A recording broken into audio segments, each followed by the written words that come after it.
Hey everyone, this is part 3 of our series on words to avoid in IELTS Writing Task 2. And if you haven't watched the first 2 parts, make sure to check out the playlist linked in the card above and in the description below. In this video, I'll show you 10 more words and phrases that might seem okay, but actually make your writing too informal, vague, or weak for a high IELTS score. As always, I'll give you better alternatives, example sentences, and explain why each word should be avoided. Let's jump in and make your writing more academic and more powerful. Let's begin with the word basically. It's often used in speech to simplify an idea, but in IELTS Writing Task 2, basically sounds too casual and even a little imprecise. Academic writing requires clarity, formality, and confidence, and basically can make your statement sound uncertain or oversimplified. So what should you use instead, depending on your sentence? Try formal alternatives like essentially, fundamentally, in essence, or better yet, just state the idea clearly without using any filler at all. Let's look at an example. Basically, the government needs to take action to solve this problem. The government must take action to solve this problem. Why is the second version better? It gets straight to the point with a more direct and formal tone. That's exactly what IELTS examiners are looking for: clear, confident statements that support your argument. So avoid basically and say what you mean with clarity and academic strength. Let's continue with the next word you should avoid. Next, let's look at the words gonna and wanna. These are very common in spoken English, but in IELTS Writing Task 2, they're a big mistake. They're extremely informal contractions and should never appear in academic writing. So what should you use instead? Always write the full, proper forms. Going to instead of gonna, want to instead of wanna. Let's look at an example. People are gonna choose electric cars in the future. People are going to choose electric cars in the future. Why are the corrected versions better? They use standard grammar and maintain a formal tone, which is essential in IELTS writing. Using informal contractions can make your writing feel sloppy and hurt your grammar and tone scores. So remember, if it sounds like texting or casual speech, it doesn't belong in your essay. Let's move on to the next word you should avoid. Now, let's talk about the word huge. While it's fine in everyday conversation, in IELTS Writing Task 2, huge is too informal and emotional.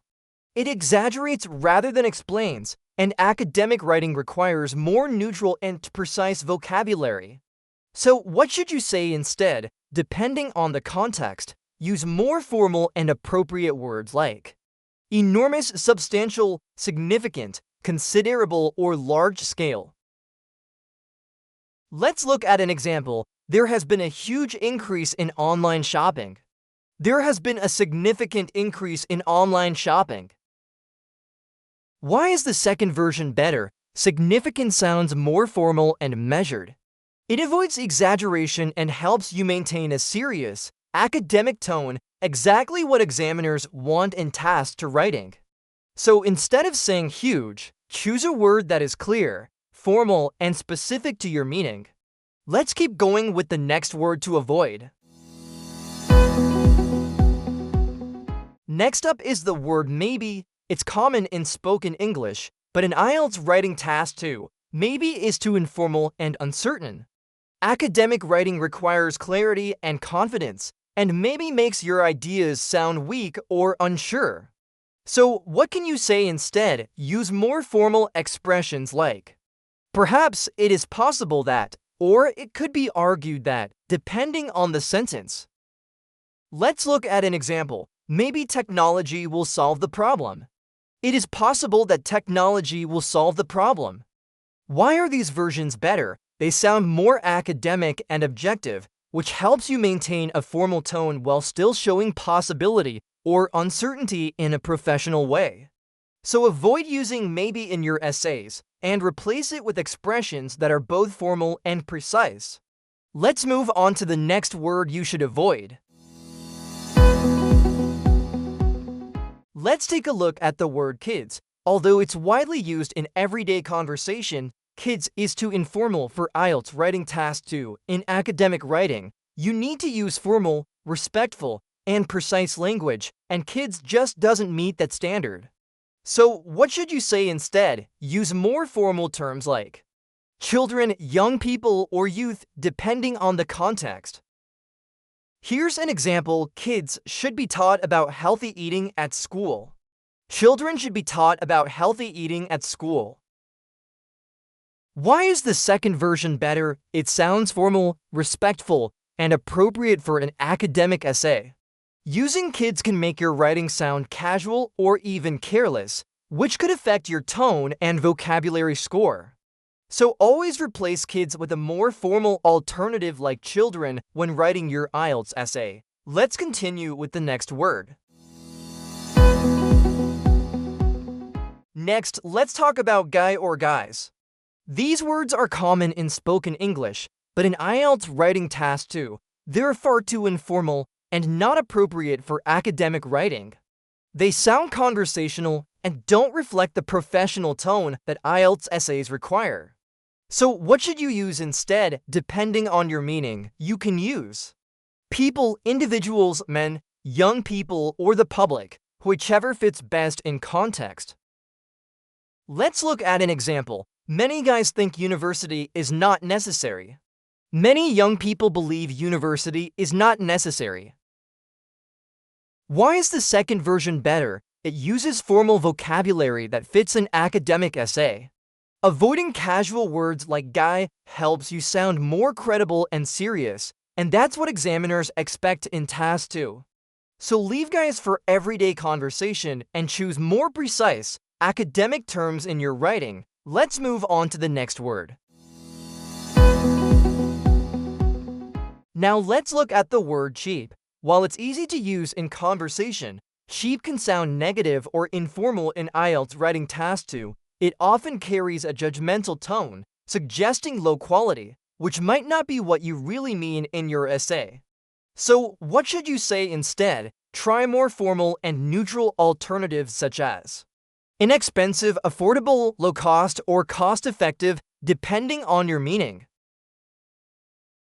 Here's an example: public transport is cheap, so more people use it. Public transport is affordable, so more people use it. Why is the second version better? Affordable sounds more objective and academic, and it avoids the possible negative connotation of cheap. This helps maintain a formal tone and shows a better grasp of vocabulary. So remember, even simple words like cheap can bring your score down if they don't match the academic style of IELTS writing. Let's continue to the next word. Let's take a look at the phrase "the thing is." This expression is common in spoken English, especially when explaining a point, but in IELTS Writing Task 2, it's too informal and conversational. It weakens the clarity and seriousness of your argument. So, what should you use instead? Depending on what you're trying to say, try formal alternatives like the main point is. It is important to note that the key issue is, or just state the point directly. Here's an example: the thing is, many people can't afford private healthcare. The key issue is that many people cannot afford private healthcare. Why is the second version better? It sounds formal, focused, and academic. Avoiding phrases like "the thing is" keeps your writing clear and professional, exactly what examiners are looking for. So next time you're tempted to use this phrase, replace it with something that matches the tone of a formal essay. Let's move on to the next word. Now, let's talk about the phrases cool down and warm up. These are phrasal verbs commonly used in informal or conversational English, especially when talking about temperature or exercise. But in IELTS Writing Task 2, they're too casual and should be replaced with more formal expressions. So, what should you say instead? Try these academic alternatives. Cool down gives decrease in temperature, become cooler or decline. Warm up gives increase in temperature, become warmer or rise. Let's look at an example. The air cools down quickly after sunset. The air temperature decreases rapidly after sunset. Why are the second versions better? They sound formal, precise, and academic. Avoiding phrasal verbs like cool down or warm up helps your writing stay focused and professional, especially when discussing environmental or scientific topics. So in your IELTS essay, leave phrasal verbs for speaking and use formal phrases instead. Let's move on to the final word in this video. Let's finish with the phrase "a lot of people say." This might seem like a natural way to introduce common opinions, but in IELTS Writing Task 2, it's too vague and informal. It doesn't tell the reader who these people are, and it makes your writing sound uncertain or general. So what should you use instead? Try more formal and specific alternatives like: it is widely believed that, many argue that, some people claim that, or it is commonly thought that. Let's look at an example. A lot of people say that university is not necessary for success. It is widely believed that university education is not essential for success. Why is the second version better? It uses formal and objective language, which makes your writing sound more academic and credible. IELTS examiners look for precise, authoritative phrasing, not vague generalizations. So avoid phrases like "a lot of people say" and choose more refined structures that show control of academic tone. And that wraps up 10 more words and phrases to avoid in IELTS Writing Task 2. Each time you replace casual, vague, or informal language with academic and precise vocabulary, you're one step closer to a Band 7 or higher. Remember, small changes in word choice can make a big difference in how your writing is scored. Which of these words do you catch yourself using? Let me know in the comments, and let's help each other improve. If this video helped you, don't forget to like, subscribe, and share it with others preparing for IELTS. Want to see the full series? Check out the playlist, Words to Avoid in IELTS Writing Task 2. The link is in the description and on the card above. Thanks for watching, and I'll see you in the next lesson.